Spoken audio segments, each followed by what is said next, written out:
మీ ఉత్సాహం చూస్తా ఉంటే ఉధృతంగా తెలుగుదేశం పార్టీ గాలి వీస్తా ఉంది. ఇక్కడ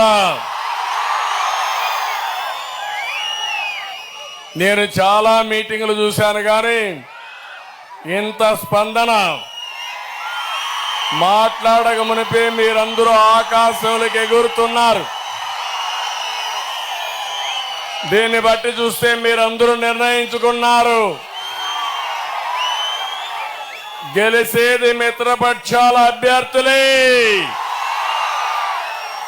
అవునా కాదా తమ్ముళ్ళు, చెల్లెలు, అక్కలు అందరూ చెప్పాలి. సూళూరుపేట జన సునామీ. ఈ సభ రాష్ట్రానికి శుభ సూచకం. శిశుపాలుడు 100 తప్పులు చేసినప్పుడు శ్రీకృష్ణుడు క్షమించాడు. ఈ సైకో జగన్ 1000 తప్పులు చేశాడు. మీరు క్షమిస్తారా అని మిమ్మల్ని అడుగుతున్నా. గట్టిగా చెప్పండి క్షమించమని.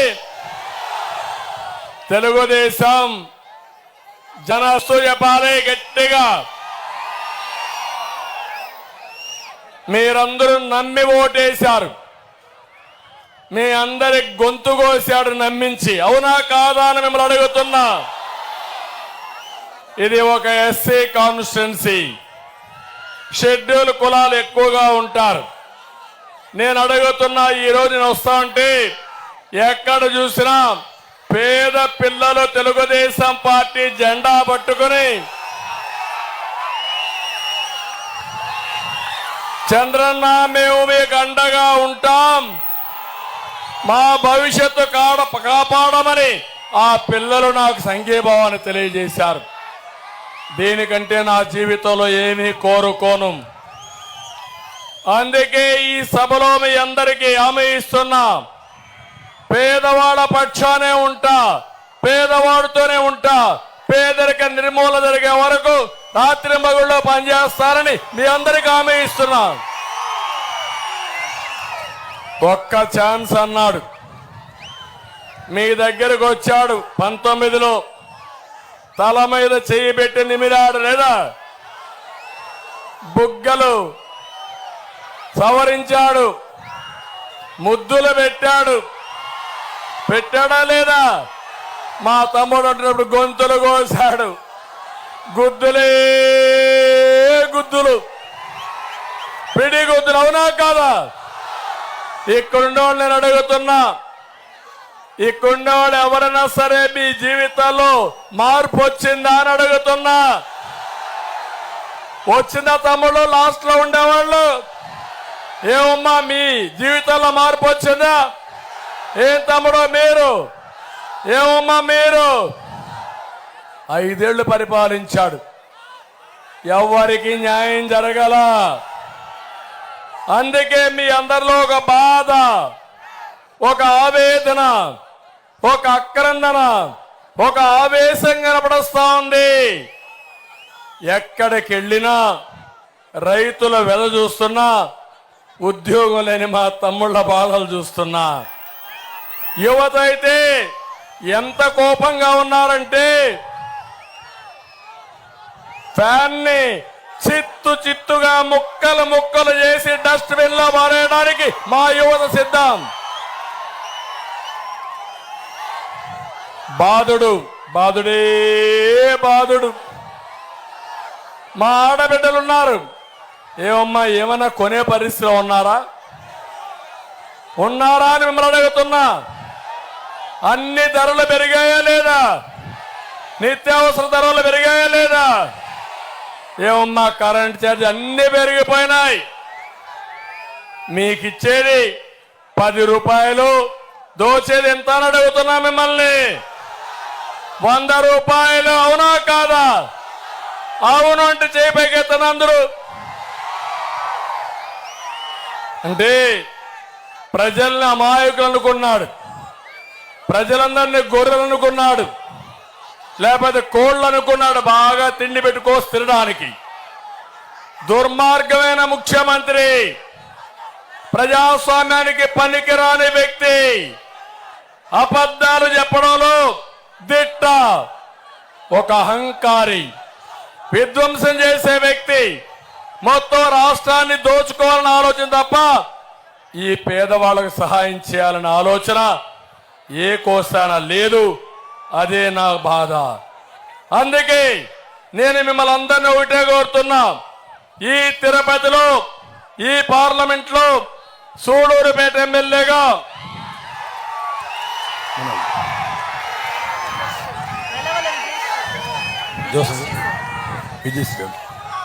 ఇక్కడ సూడూరుపేటలో నెలవల సుబ్రహ్మణ్యం గారి కుమార్తె విజయశ్రీ గారు ఇక్కడ పోటీ చేస్తున్నారు. అదే మాదిరిగా ఎన్డీఏలో భాగస్వాములైనటువంటి మిత్రపక్షాల అభ్యర్థిగా బీజేపీ అభ్యర్థి వరప్రసాదరావు గారు ఇక్కడ పోటీ చేస్తున్నారు. ఇద్దరిని గెలిపించమని మిమ్మల్ని అడగడానికి నేను ఇక్కడికి వచ్చాను. కేంద్రంలో ఎన్డీఏ ప్రభుత్వం ఉంది. కేంద్రం కూడా సహకరిస్తే తప్ప ఈ దుర్మార్గుడు చేసినటువంటి పనులన్నీ మనం పూడ్చుకోలేం.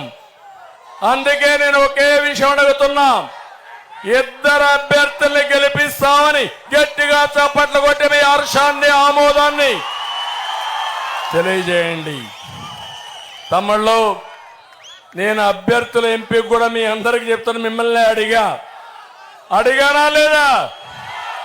ఐవీఆర్ఎస్ అడిగాను, సర్వేలు చేశాను. ఉండే అభ్యర్థులందరినీ వడగట్టి ఫైనల్ గా చూసిన తర్వాత పార్టీకి సేవ చేసిన వారు, మీ అందరి ఆమోదయోగ్యంగా ఉండేవారే ఈరోజు విజయశ్రీ గారిని నేను ఎంపిక చేశాను. మిమ్మల్ని అడిగి చేశాను కాబట్టి గెలిపించే బాధ్యత మీది. ఒక్క విషయం ఆలోచించండి, ఒక ఇంట్లో కుటుంబ పెద్ద తాగుబోతైతే, తిరుగుబోతైతే ఆ కుటుంబం బాగుపడుతుందా తమ్ముళ్ళు అని మిమ్మల్ని అడుగుతున్నా. అదే మరి ఒక సీఎం, అదే ఒక సీఎం, ఒక రాష్ట్ర ముఖ్యమంత్రి విధ్వంసకారుడైతే, అవినీతి పరుడైతే మీకు న్యాయం జరుగుతుందా అని మిమ్మల్ని అడుగుతున్నా.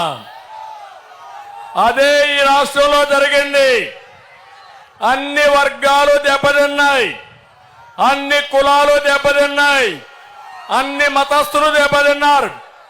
ఆడ మగ తేడా లేదు, పేద ధనికనే తేడా లేదు, అందరినీ దెబ్బతీసే పరిస్థితికి వచ్చాడు. తిరుపతి నియోజకవర్గం, తిరుపతి పార్లమెంటు జిల్లా కూడా ఒక విషయం మీరు చూడండి.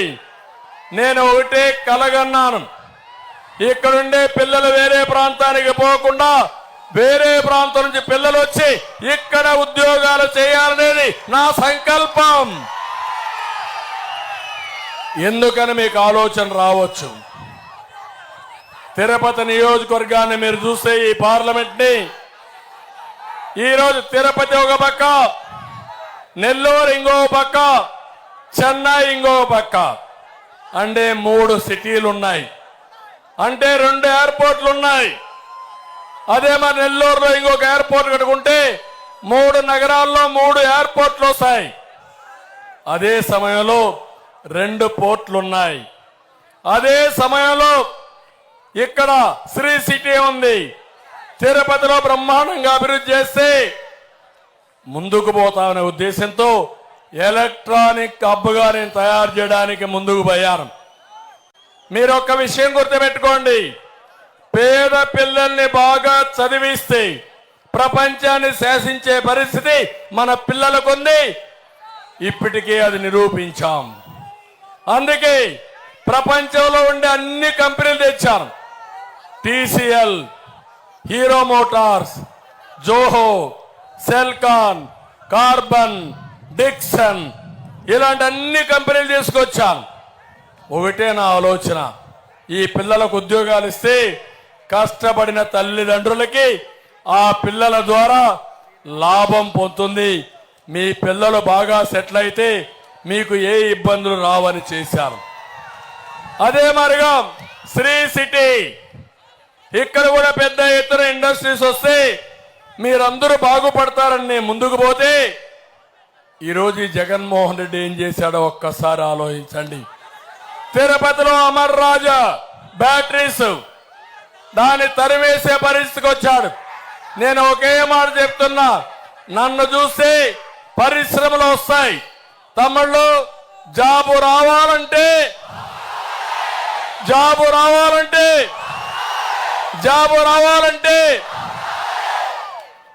మన ఉద్యోగాలు రావాలని నేను ఉండాలా? అవునా? నేను చేశానా లేదా? నిరూపించానా లేదా?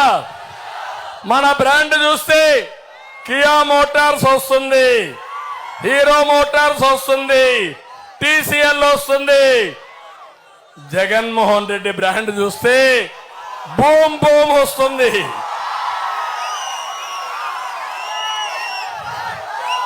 అమర్ రాజా పారిపోతుంది, జాకీ పరిశ్రమ పారిపోతుంది. ఏం తమ్ముళ్ళు, నిరుద్యోగంలో నెంబర్ 1 వచ్చేసాం. మీరు తెలివి లేనోళ్ళ జగన్మోహన్ రెడ్డి ఉద్దేశం మీకు తెలివి లేదని ఒప్పుకుంటారా మీరు? అందుకే నేను చెప్తున్నా, జగన్మోహన్ రెడ్డి అబద్ధాలు చెప్పి మా ప్రజల చెవుల్లో పూలు పెట్టాలనుకుంటున్నావు. ప్రతి ఒక్కరూ ఒక పూ తీసి జగన్మోహన్ రెడ్డి చెవిలో పెట్టి శాశ్వతంగా రాజకీయానికి విరామం ఇవ్వాలి. తిరుపతి మన పిల్లలు ఎక్కడికి పోకర్లా. ఐఐటి తీసుకొచ్చా, ఐజర్ తీసుకొచ్చా, ఇంకో పక్క పెద్ద ఎత్తున ఐఐటిటి తీసుకొచ్చా.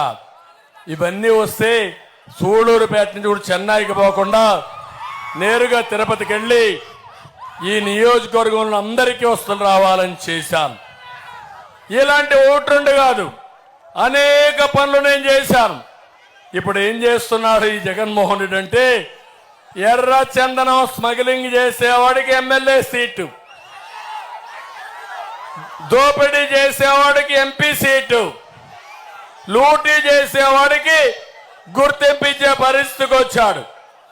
అందుకే నేను మిమ్మల్ని అందరినీ గుర్తుపెట్టుకోమని కోరుతున్నా.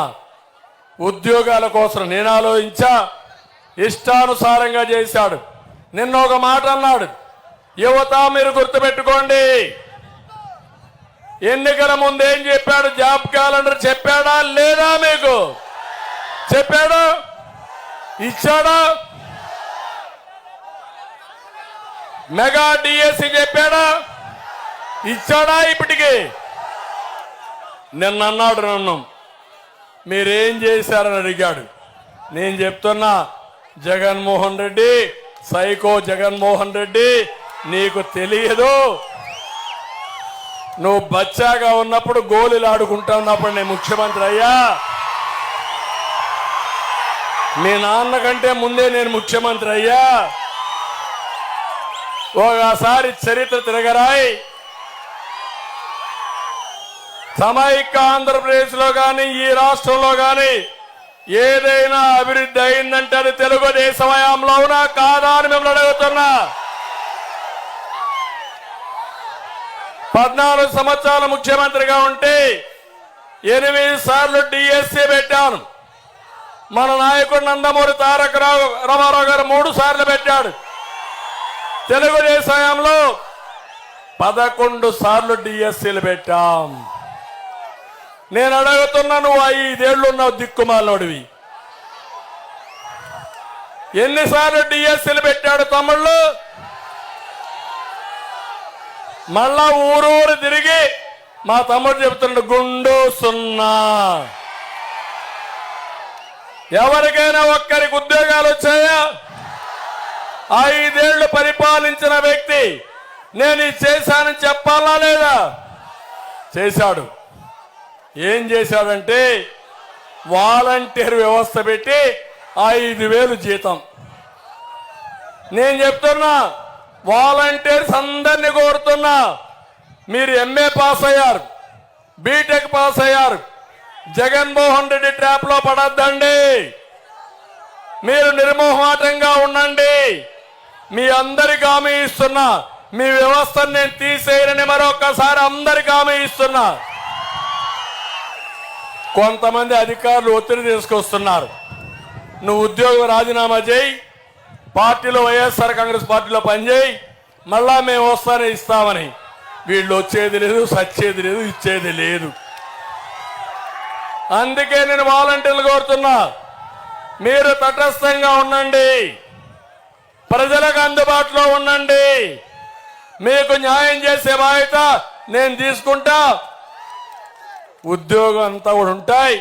అదే సమయంలో బాగా చదువుకున్న వాళ్ళు 5,000 కాకుండా 50,000 లక్ష రూపాయలు సంపాదించే మార్గం మీ గ్రామంలో ఉండి సంపాదించుకునే మార్గం నేను చూపిస్తానని వాళ్ళందరికీ హామీ ఇస్తున్నా. తమిళలో ఇదే కాదు, మళ్ళీ యువతకు హామీ ఇస్తున్నా, మెగా డిఎస్సి పెడతా.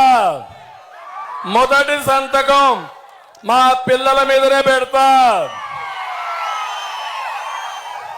ఒక నెలలోనే డిఎస్సి టైం టేబుల్ ఇచ్చేసి 3 నెలల్లో కాకపోతే ఎంత టైం అవసరమో అంత టైంలో అందరికీ ఉద్యోగాలు ఇచ్చే బాధ్యత నేను చేస్తాను. డిఎస్సి పెడతామని మీకు హామీ ఇస్తున్నా.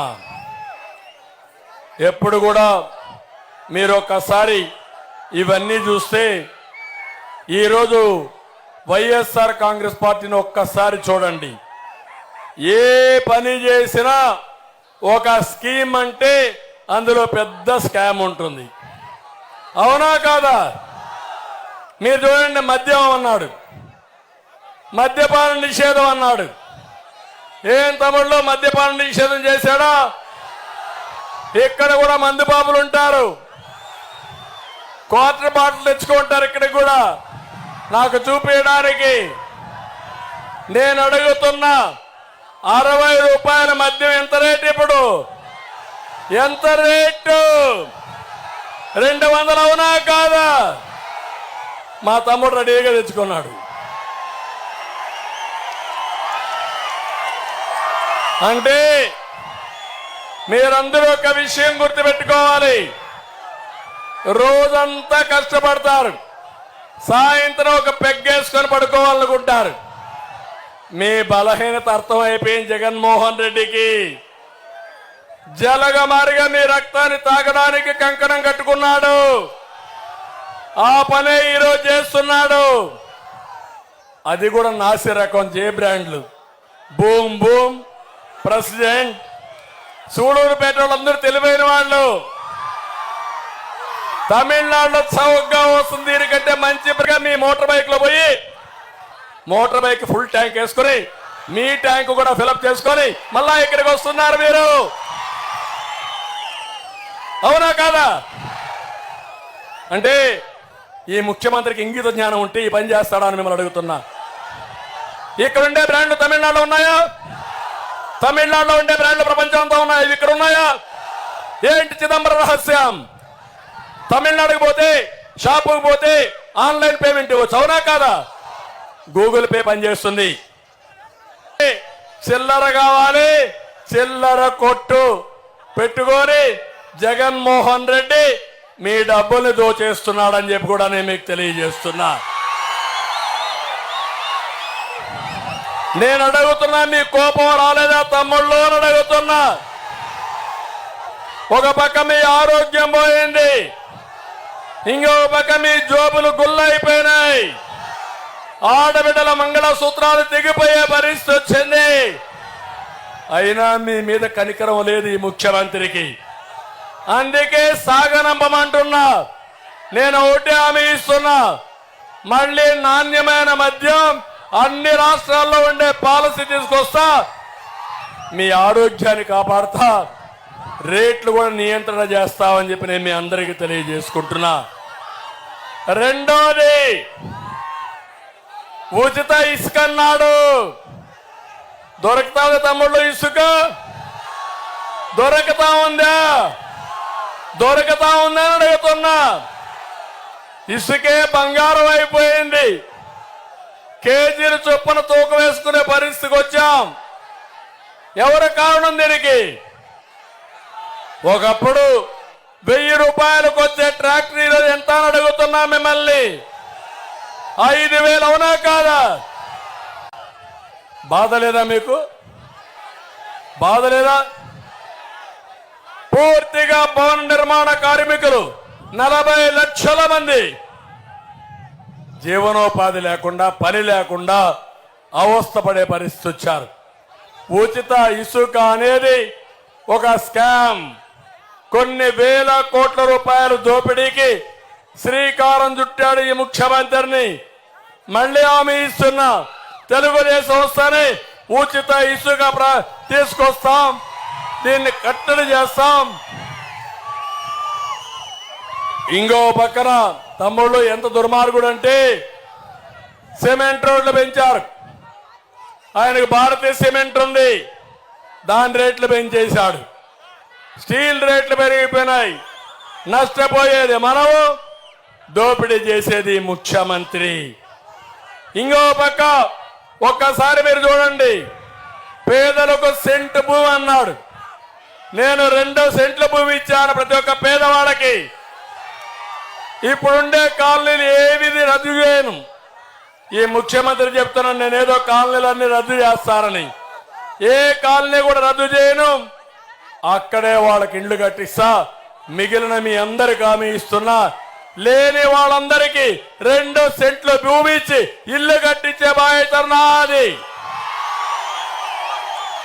కానీ ఈ దుర్మార్గుడు చేసిన పని మీరు చూస్తే 6000 కోట్ల రూపాయల ఖర్చు పెట్టి ఎమ్మెల్యేలు ప్రభుత్వం దోపిడీ చేశారు. అంటే తక్కువ ధర కొనడం, ఎక్కువ ధర గవర్నమెంట్కి అమ్మడం, అది ఒక స్కామ్ చేసి ప్రజాధనాన్ని దుర్వినియోగం చేశారు, దోపిడీ చేశారు. కడాన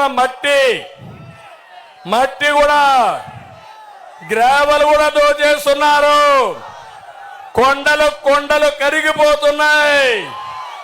గూడూరులో సిలికా ఎక్కడా మిగిలే పరిస్థితులు లేదు. ఏంటి అరాచకం? ఇంకో పక్క ఇవన్నీ వదిలిపెట్టి తిరుపతి దగ్గర టీడీఆర్ బాండ్స్ అని ఉంటాయి. టీడీఆర్ బాండ్స్ అని దగ్గర 25,000 కోట్ల రూపాయలకి పెద్ద ఎత్తున స్కామ్ చేశారు. ఉన్నది లేనట్టు చూపించి, వాళ్ళు ఏదో భూమి ఇచ్చినట్టు, లేకపోతే వాళ్ళ అవకాశాలు పోయినట్టు చూపించి వాళ్ళకు బాండ్స్ అమ్మేశారు. అందులో పెద్ద స్కామ్ జరిగింది. విశాఖపట్నం, తణుకు, విజయవాడ, గుంటూరు, తిరుపతి, ఇది ఒక పెద్ద ఇది జరిగింది. నేను ఒకటి హామీ ఇస్తున్నా, తెలుగుదేశం వస్తారే మక్కలు ఎరగొట్టి ఇవన్నీ క్యాన్సిల్ చేసి ప్రజాధనాన్ని కాపాడతాం. తమిళలో అప్పుల అప్పారావు, ఈ జగన్మోహన్ రెడ్డి.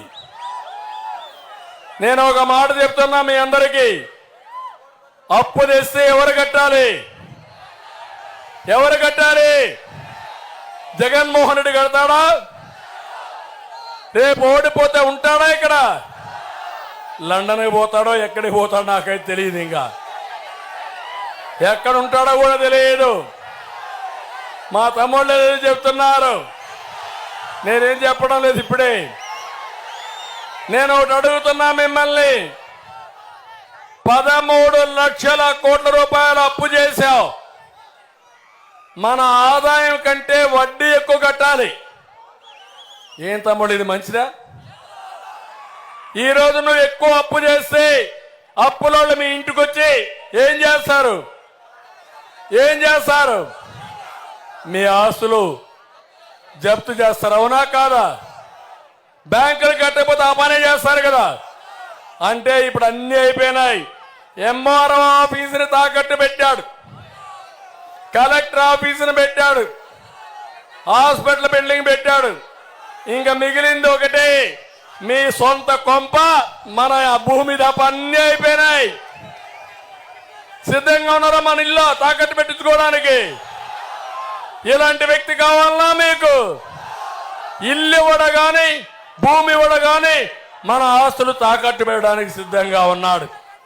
ఎప్పుడు కూడా ఒకటి గుర్తుపెట్టుకోండి, ట్యాంకులో నీళ్లుంటే ట్యాప్ తిప్పితే నీళ్లు వస్తాయి, కొళ్ళాయి తిప్పితే, అంతేనా?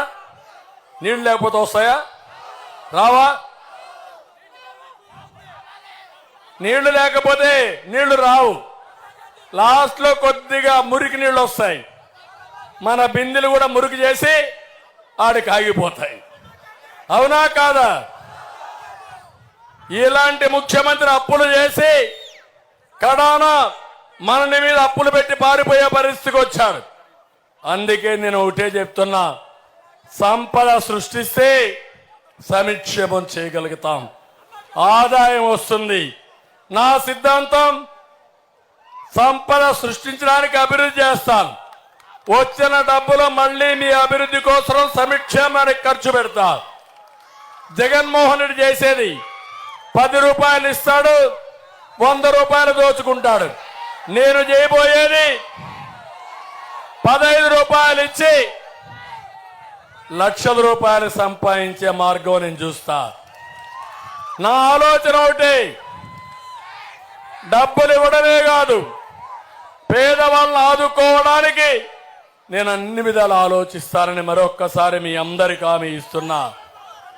ఇంకో పక్క మీరు ఒక్క విషయం గుర్తుపెట్టుకోవాలి, మీ ఖనిజ సంపద దోచుకున్నాడు, ఎక్కడికక్కడ ఇష్టానుసారంగా చేశాడు, అప్పులు మాత్రం మిగిలే పరిస్థితి వచ్చింది. నేను ఒక ఉదాహరణ చెప్తున్నా. పెత్తందారు అంటాడు, పేదవాళ్ళ గురించి మాట్లాడుతున్నాడు. నేను ఒకే ఒక విషయం మీకు చెప్తున్నాను. ఇక్కడ తమ్ముళ్ళు ఎవరైనా సరే, కుటుంబ పెద్ద గాని, ఒక సంస్థ యజమాని గాని, ఒక రాష్ట్ర ముఖ్యమంత్రి గాని పనులు చేసి సంపద సృష్టిస్తే ముందుకు తీసుకుపోతాం.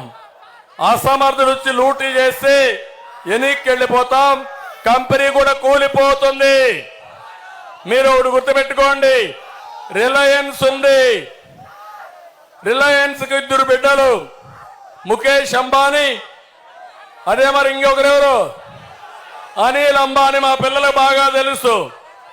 ఇద్దరు విడిపోయినప్పుడు తండ్రి ఆస్తుల్లో సమానంగా ఆస్తి పంపకాలు జరిగాయి. కానీ ఈరోజు అనిల్ అంబానీ దివాలా తీశాడు, ముఖేష్ అంబానీ ప్రపంచంలోనే కుబేరుడిగా తయారయ్యాడు. మీకు అర్థమైందా? ఇది నేను హైదరాబాద్ లో సంపద సృష్టించాను. ఎవరేసారా ఔటర్ రింగ్ రోడ్డు, ఎవరు కట్టారా హైటెక్ సిటీ, ఎవరేసారా ఎయిర్పోర్ట్, ఎవరు కట్టారా జినాం వ్యాలీ, అన్ని నేను చేసేటే కదా. విభజన జరిగింది, హేతుబద్ధత లేదు, బాధపడ్డా, ఏమీ చేయలేకపోయా. విభజన జరిగిన తర్వాత ఒకటే ఆలోచించా, పట్టుదలగా వచ్చా, అక్కడ చేశాను. అది తెలంగాణకి వెళ్ళింది, పర్వాలేదు, ఈ రాష్ట్రంలో వనరులు ఉన్నాయి. 2029కి నెంబర్ 1 రాష్ట్రంగా తయారు చేయాలని రాత్రి మగళ్ళలో కష్టపడ్డా. పేదరికం నిర్మూలన చేశా. ఒక విషయం మీరు చూడండి, ఇక్కడ నేను చేసిన పనుల్లో మీరందరూ ఒక్కసారి చూస్తే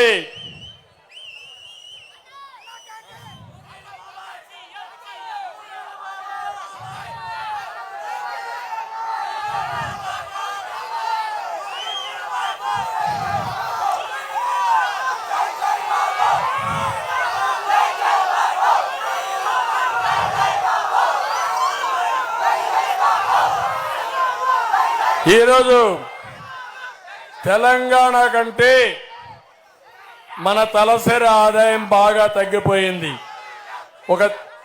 తమ్ముడు ఉండండి, ఒక చిన్న ఉదాహరణ చెప్తున్నా.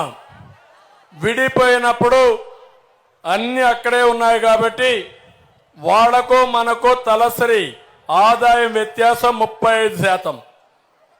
నేను ముఖ్యమంత్రి అవుతానే మీ ఆదాయం పెంచాలని కష్టపడి పరిశ్రమలు తెచ్చాను, ఎన్నో చేశాను. దానివల్ల 5 సంవత్సరాల్లో 27% వ్యత్యాసం వచ్చింది మనకు వాళ్ళకి. ఈ దుర్మార్గుడు ముఖ్యమంత్రి వచ్చాడు, ఈరోజు వ్యత్యాసం 45%. రేపు కానీ ఇదే మార్గం అయితే వాళ్లకు మనకు రెండింతల వ్యత్యాసం వస్తుంది. అంటే సౌత్ కొరియా నార్త్ కొరియా మారిగా సౌత్ కొరియా దూసుకెళ్తుంది, నార్త్ కొరియా అడ్వాన్స్ స్టేజ్కి వెళ్ళిపోతుంది. దీనికి మీరు సిద్ధంగా ఉన్నారా అని మిమ్మల్ని అడుగుతున్నా. ఇప్పుడు మాట్లాడుతున్నాడు మీకేదో ఉద్ధరించారని. మీ ఆదాయం పెంచకుండా ఏం చేస్తే లాభం ఏంటని అడుగుతున్నా. 10 రూపాయలు ఇచ్చి 100 రూపాయలు దోచాడని చెప్పాను. అదే జరిగింది రాష్ట్రంలో. నేను ఒకటి హామీ ఇస్తున్నా, అన్ని వర్గాలను పైకి తీసుకొస్తా. ప్రత్యేకంగా పేదవాళ్ళ కోసం అనేక కార్యక్రమాలు పెట్టి మీ జీవితాల్లో వెలుగు తీసుకొచ్చే బాధ్యత నాది అని మీకు అందరికీ తెలియజేస్తున్నా. ఒకసారి చూడండి, బీసీలు కూడా పూర్తిగా నష్టపోయారు. తెలుగుదేశం పార్టీకి బీసీలు కంచుకోట. ఇక్కడ మత్స్యకారులు ఉన్నారు. 217 జీవో తీసుకొచ్చాడు. మీ యొక్క పొట్టగొట్టే పరిస్థితికి వచ్చాడు. మీకు డీజిల్ కానీ ఇలాంటి సబ్సిడీలు ఇస్తే అన్ని తీసేశాడు. నేను ఈరోజు చెప్తున్నా, మళ్ళా మంచి రోజులు వస్తాయి. ఆదరణ ద్వారా పనిముట్లు ఇస్తాం, మత్స్యకారులను ఆదుకుంటాం, అందరికీ న్యాయం చేసి మిమ్మల్ని ముందుకు తీసుకుపోతామని చెప్పి కూడా నేను మీకు తెలియజేస్తున్నా. మైనారిటీ సోదరిమణులు ఉన్నారు. రంజాన్ తోఫా ఇచ్చా వస్తా ఉందమ్మా. విదేశ విద్య ఇచ్చా వస్తా ఉందా?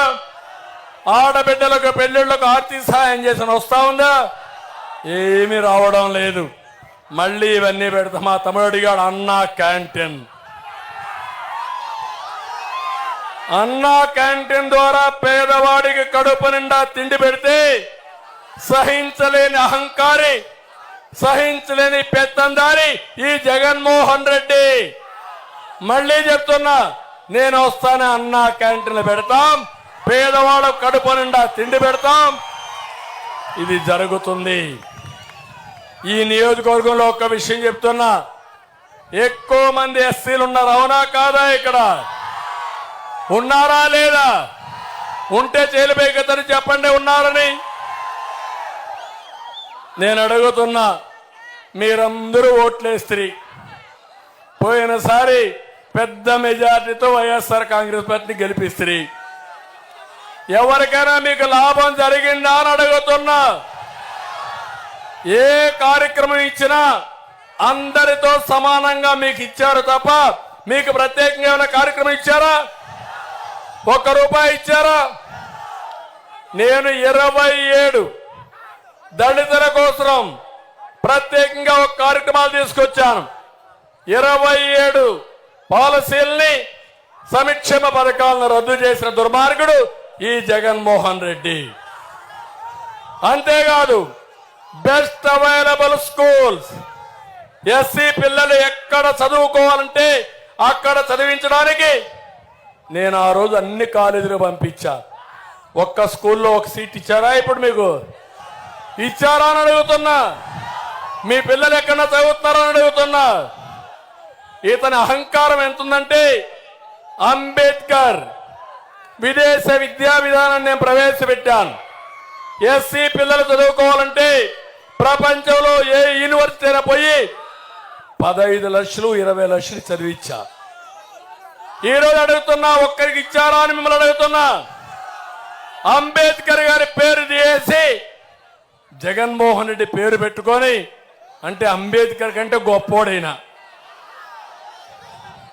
ఇది దళితులకు చేసే ద్రోహం అవునా కాదా అని మిమ్మల్ని అడుగుతున్నా.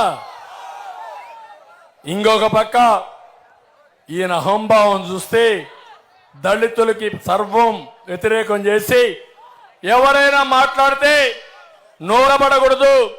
అదే అతని సిద్ధాంతం. అదే ఈ పెత్తందారుల వ్యవస్థ.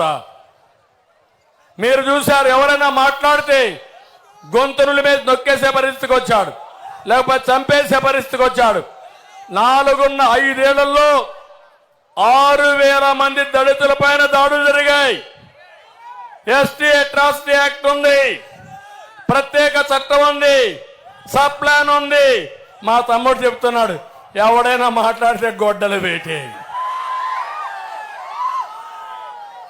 అంటే 88 మంది దళితుల్ని ఊచకోసకోశారు. చంపేయడం, లేకపోతే వాళ్లే ఆత్మహత్య చేసుకొని చనిపోవడం. నేను అడుగుతున్న డోర్ డెలివరీ మా తమ్ముడు అంటున్నాడు, కాకినాడలో ఒక ఎమ్మెల్సీ కారు డ్రైవర్ ఒక దళితుడిని చంపేసి నేరుగా డోర్ డెలివరీ ఇచ్చి మీరు అంత్యక్రియలు చేసుకోమని చెప్పే పరిస్థితికి వచ్చాడంటే ఏమంటారు? మీరైతే ఒప్పుకుంటారా అని మిమ్మల్ని అడుగుతున్నా. రేపు మీ ఊరు కూడా ఎక్కడన్నా బయట పోతే మిమ్మల్ని చంపేసి ఈ ఎమ్మెల్యే దగ్గర ఉండి గుమస్తాను డోర్ డెలివరీ ఇస్తే ఎంత బాధ ఉంటుందో ఆలోచించండి. అంటే దళితులంటే లెక్క లేదు. దళితులందరికీ చెప్తున్నా, మళ్ళా తెలుగుదేశం పార్టీ మీకు న్యాయం చేస్తాం, మీ పిల్లల్ని బాగా చదివిస్తాం, సబ్ ప్లాన్ తీసుకొస్తా, ప్రత్యేక కార్యక్రమాలు పెడతా. ఎక్కువ మంది పేదవాళ్ళు దళితుల్లో ఉన్నారు. ఆ దళితుల్లో పేదరికం పోగొడితే దానివల్ల చాలా ఫలితాలు వస్తాయి. నిన్న అంటున్నాడు ముఖ్యమంత్రి, ఏమంటున్నాడంటే ఆయన ఏదో ఒక టిప్పర్ డ్రైవర్కి సీట్ ఇస్తే నేను విమర్శించానంట.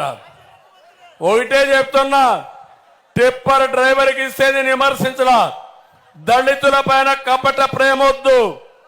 నీ పెత్తందారు, నీ భూస్వామి ఆయన దగ్గరుండే ఒక వ్యక్తికి ఆయన భార్యకు చెడ్డ పేరు వచ్చిందా?